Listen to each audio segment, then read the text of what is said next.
Tout a changé brutalement le mois précédent, en novembre 2025. Ce qui relevait jusque-là d'un simple différend diplomatique contenu s'est mué en une véritable déflagration commerciale. Pékin a rendu publique une décision radicale, l'arrêt complet des importations de produits de la mer en provenance du Japon. L'impact a été instantané et d'une violence rare. Des milliers de tonnes de marchandises, déjà en transit vers les ports chinois, ont été stoppées net et annulées dans l'urgence. Les perspectives économiques s'annoncent extrêmement sombres pour Tokyo. Cette mesure punitive pourrait représenter plus de 500 millions de dollars de pertes pour le Japon sur la seule année à venir. Dans les ports d'Hokkaido ou de Kyushu, le choc est total et l'incompréhension domine. Mais comme souvent dans l'économie mondiale, la détresse des uns fait naître l'enthousiasme des autres. À plusieurs milliers de kilomètres de là, d'autres communautés de pêcheurs observent la situation avec un sourire discret, prêtes à célébrer ce bouleversement. L'Inde, ce colosse démographique, y décèle une occasion historique. Étranglée par des sanctions commerciales américaines particulièrement sévères, l'industrie indienne des produits de la mer est en quête urgente d'une porte de sortie.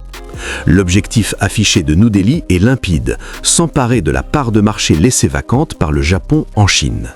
Toutefois, substituer l'excellence japonaise par la capacité de production indienne constitue un pari audacieux, voire périlleux.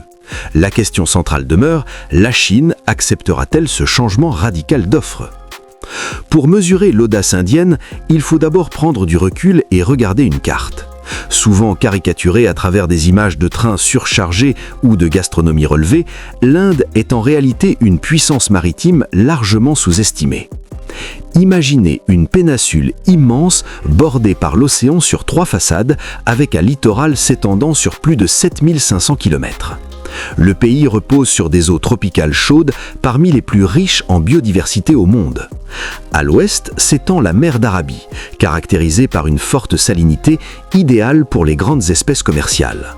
À l'est, le golfe du Bengale, extrêmement riche en nutriments, constitue un territoire privilégié pour l'élevage de crevettes. L'Inde exploite une zone de pêche de 34 000 km² stratégiquement située sur les principales routes maritimes internationales, ce qui permet de réduire significativement les coûts logistiques.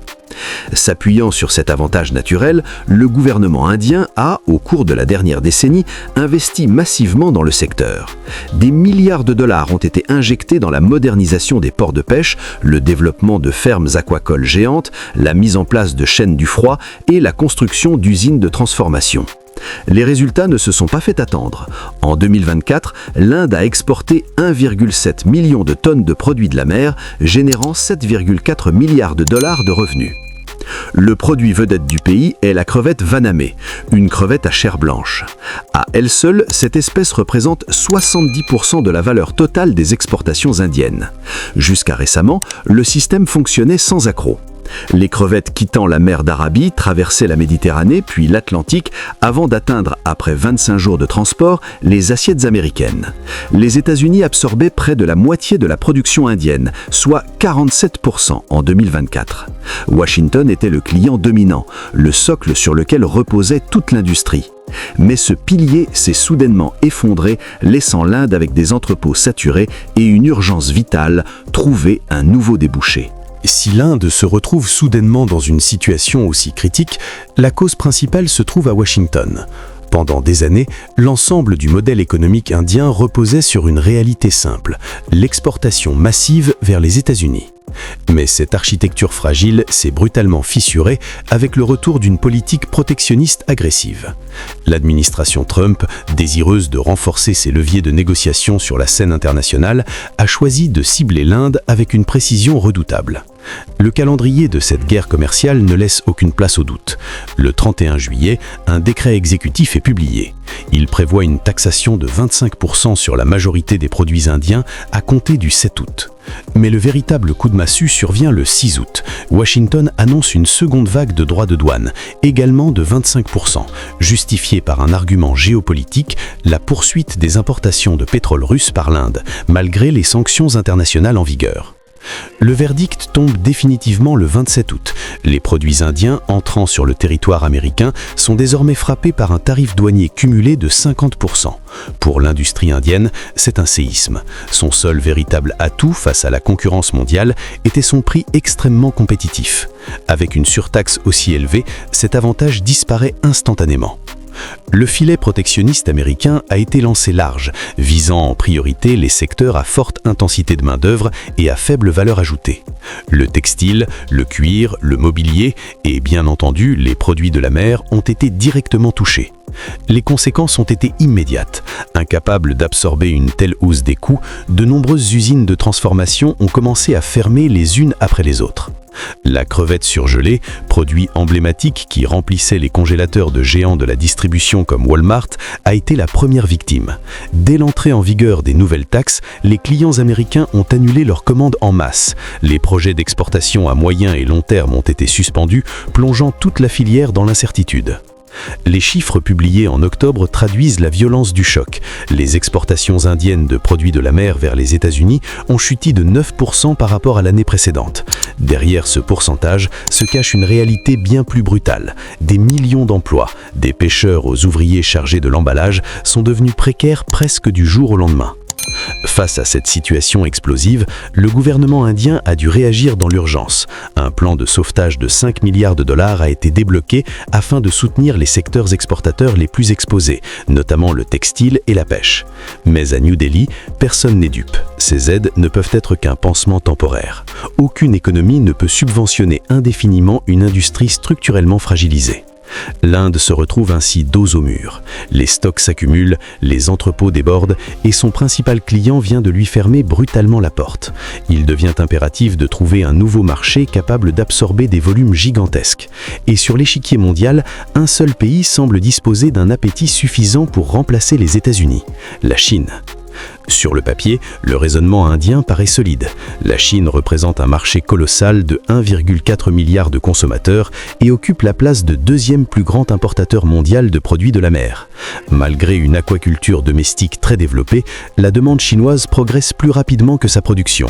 En 2024, le pays a importé pour environ 18 milliards de dollars de produits de la mer.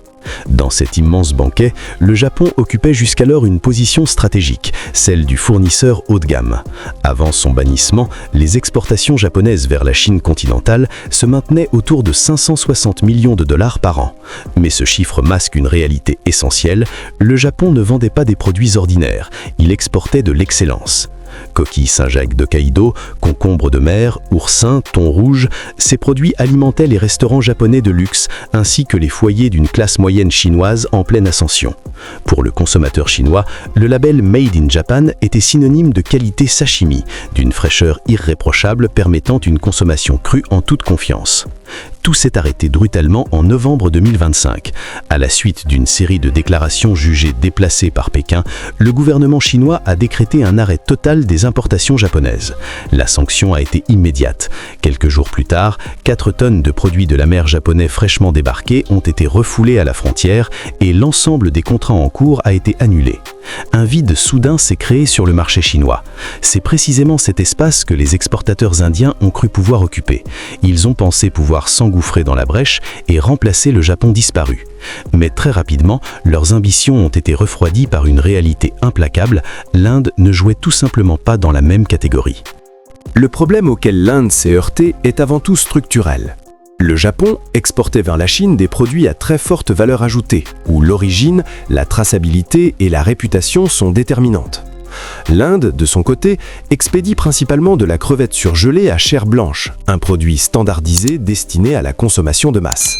Là où le produit japonais termine en sashimi délicatement disposé sur une assiette en porcelaine, le produit indien est le plus souvent bouilli ou frit, vendu en sachets plastiques dans les supermarchés ou sur les marchés humides. Les normes sanitaires et les méthodes d'élevage indiennes ne permettent tout simplement pas une consommation crue, essentielle à la gastronomie japonaise et chinoise haut de gamme. L'Inde ne peut donc pas se substituer au Japon, car leurs produits ne sont pas interchangeables. On ne remplace pas du caviar par des pommes de terre, même en disposant d'un stock considérable de pommes de terre. Mais la situation est encore plus défavorable. En tentant de pénétrer le marché chinois avec ses crevettes, l'Inde se retrouve face à un concurrent bien plus redoutable que le Japon, la Chine elle-même. Il ne faut jamais perdre de vue que la Chine est le premier producteur mondial en aquaculture. Pour la crevette à chair blanche, produit phare de l'Inde, la Chine est une puissance totalement autonome. Des provinces comme Hainan, Shandong, ainsi que la quasi-totalité des régions côtières chinoises ont industrialisé l'élevage de crevettes à une échelle gigantesque. Les chiffres parlent d'eux-mêmes. La production annuelle chinoise dépasse 1,6 million de tonnes, soit 38% de la production mondiale. Cette filière est hautement standardisée, optimisée et capable de produire à des coûts extrêmement bas. En résumé, l'Inde tente de vendre du charbon à Newcastle. Elle cherche à écouler un produit de masse dans un pays qui est déjà le champion mondial de ce même segment. Coincée entre l'incompatibilité avec le créneau haut de gamme laissé vacant par le Japon et la saturation du marché de masse dominé par les producteurs chinois, la porte chinoise semble hermétiquement fermée. Si ces obstacles économiques ne suffisaient pas, l'Inde se heurte à une barrière encore plus élevée, la défiance sanitaire. Pour Pékin, la sécurité alimentaire constitue une ligne rouge absolue et l'historique de l'Inde dans ce domaine est loin d'être rassurant. Un simple retour en arrière suffit à s'en convaincre. Dès 2022, bien avant la crise actuelle, les autorités chinoises avaient déjà suspendu les importations en provenance de 35 entreprises indiennes, invoquant des problèmes d'hygiène répétés. Il ne s'agissait pas d'un incident isolé, mais du symptôme d'un mal structurel profond affectant toute la filière. Le talon d'Achille de l'Inde réside dans l'organisation même de son industrie. Contrairement à la Chine ou aux pays occidentaux, dominés par de grands groupes industriels, le secteur indien des produits de la mer est extrêmement fragmenté. Il est composé à 70% de petites et moyennes exploitations. Ces petits producteurs opèrent souvent avec des moyens limités, proches de la survie économique. Ils ne disposent tout simplement pas des capitaux nécessaires pour investir dans des systèmes coûteux de traitement de l'eau, d'assainissement moderne ou de protocoles de désinfection stricts. Le résultat est mécanique. Les infractions aux normes sanitaires sont fréquentes lors des phases de transformation. C'est une industrie qui tente de courir un marathon sans chaussures adaptées. À cela s'ajoute une infrastructure logistique défaillante. La chaîne du froid indienne reste insuffisamment développée pour un pays prétendant au rang de grande puissance exportatrice. Entre la ferme aquacole et le port, le parcours devient rapidement un chemin semé d'embûches. La manutention portuaire manque d'efficacité, les routes sont saturées et les ruptures de charge se multiplient. Les statistiques sont alarmantes. Le taux de perte pendant le transport peut atteindre 35%, ce qui signifie que plus d'un tiers des marchandises se détériorent ou deviennent impropres à la consommation même avant de quitter le territoire indien. Pour un importateur chinois habitué à une logistique fluide et fiable, le risque est tout simplement inacceptable. Mais le coup fatal porté à la réputation indienne concerne le contenu même des produits. Afin de compenser les conditions d'élevage précaires et de limiter les maladies dans des bassins surpeuplés, de nombreux producteurs ont recours à des traitements chimiques intensifs. À plusieurs reprises, dans différents pays importateurs, des cargaisons indiennes ont été rejetées pour la présence de résidus d'antibiotiques excessifs, voire de substances totalement interdites. Avec un niveau de qualité aussi aléatoire, l'optimisme affiché par les exportateurs indiens apparaît largement déconnecté de la réalité. Convaincre un consommateur chinois devenu extrêmement vigilant sur les questions de santé relève déjà de l'exploit. Passer le filtre des douanes chinoises, réputées pour leur sévérité, surtout lorsque des considérations politiques ou sanitaires entrent en jeu, devient quasiment impossible. L'Inde a donc frappé à la porte chinoise avec des produits inadaptés et une image sanitaire fragile. Sans surprise, la porte est restée close. Mais pendant que l'Inde s'épuisait à tenter d'entrer, un autre acteur, bien plus discret, s'est déjà engouffré à l'intérieur. Alors que l'Inde se battait avec ses problèmes d'hygiène et ses droits de douane prohibitifs, la Chine avait déjà identifié son nouveau partenaire. Et contre toute attente, ce partenaire ne vient pas d'Asie, mais d'Europe. Le véritable remplaçant du Japon, c'est l'Espagne. Le 27 novembre 2025, la décision devient officielle. L'administration générale des douanes chinoises publie un communiqué discret mais décisif. Les produits aquatiques d'élevage espagnol conformes aux normes sont désormais autorisés à entrer sur le marché chinois avec effet immédiat. Pourquoi l'Espagne ? La réponse tient en deux mots. Thon rouge. L'Espagne dispose de l'un des quotas de pêche au thon rouge les plus importants d'Europe. Ces captures proviennent de l'Atlantique Nord et de la Méditerranée, deux zones mondialement reconnues pour la qualité exceptionnelle de leurs eaux. Mais ce qui fait réellement la différence, c'est la méthode de pêche. Dans le sud de l'Espagne, une technique ancestrale est encore pratiquée, l'almadraba, une pêche au piège à la fois sélective et respectueuse. Le thon rouge capturé par ce procédé est réputé pour sa chair délicate, sa forte teneur en graisse et sa couleur rouge intense. L'ironie de l'histoire est savoureuse, même l'industrie japonaise du sushi considérait ce thon espagnol comme le meilleur d'Europe. Aujourd'hui, ce produit de prestige prend directement la route des tables chinoises, remplaçant poste pour poste le thon japonais désormais interdit. Mais au-delà de la qualité gustative, l'Espagne dispose d'un atout majeur que l'Inde ne peut offrir, la confiance sanitaire. En tant que membre de l'Union européenne, l'Espagne apporte des garanties solides. Chaîne du froid parfaitement maîtrisée, normes sanitaires européennes extrêmement strictes, traçabilité totale du produit, du filet jusqu'à l'assiette. De plus, la Chine et l'Espagne bénéficient déjà d'un cadre de coopération agricole mature. Pour le consommateur chinois, marqué de nombreux scandales alimentaires, le label Espagne-Union européenne constitue un gage de sécurité absolue, là où l'étiquette indienne suscite la suspicion. Les résultats sont déjà visibles dans les ports chinois. Sur les 10 premiers mois de 2025, les importations de produits de la mer espagnole via le seul port de Shenzhen ont atteint 100 millions de yuan, soit une croissance spectaculaire de 47,3% sur un an. Et ce chiffre ne représente que la partie émergée de l'iceberg. La liste des produits approuvés ne se limite plus au thon. Elle inclut désormais le saumon, le mérou, les huîtres et même la fameuse crevette à chair blanche. L'Espagne ne se contente pas de remplacer le Japon sur le segment du luxe, elle commence également à grignoter des parts de marché sur les segments intermédiaires. Pour l'Inde, la leçon est douloureuse mais limpide. Dans la guerre commerciale mondiale, le volume ne suffit plus. En 2025, pour conquérir le marché chinois, il ne s'agit pas seulement d'être bon marché, mais d'être irréprochable.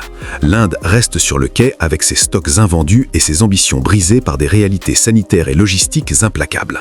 L'Espagne, elle, a compris que la véritable opportunité laissée par le Japon n'était pas une question de quantité, mais de prestige. Et dans ce jeu précis, c'est bien l'armada espagnole qui a remporté la bataille des océans. Merci infiniment d'avoir suivi cette vidéo jusqu'au bout et merci pour votre fidélité à la chaîne.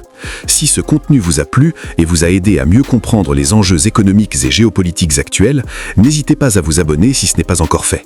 Pensez aussi à activer la cloche pour ne manquer aucune prochaine vidéo. Votre soutien est essentiel pour continuer à vous proposer des analyses de ce type, claires, approfondies et accessibles à tous. On se retrouve très bientôt pour de nouvelles vidéos de même genre. À très vite.